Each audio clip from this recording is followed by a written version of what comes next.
والذي أوحينا إليك وما وصينا به إبراهيم وموسى وعيسى أن أقيموا الدين ও নবী সাল্লাল্লাহু আলাইহি ওয়াসাল্লাম, আপনার উপরে আমি যে বিধান, যে ইসলামের নিয়ম কানুন নাযিল করেছি, এগুলো আগের যুগে নবীদের উপরে মুসা আলাইহিস সালাম, ঈসা আলাইহিস সালাম এবং ইব্রাহিম আলাইহিস সালামের উপরেও এভাবে নাযিল করেছি।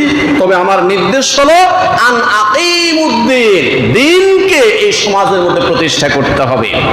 আপনি নিজেই শুধু নামাজ পড়বেন, রোজা রাখবেন আর পর্দা মতো আপনি চলবেন আর সমাজের কথা চিন্তা করবেন না, বাঁচার উপায় নেই। আন আকিমুদ্দিন, আপনার সমাজে আপনি দিন কায়েম করতে হবে।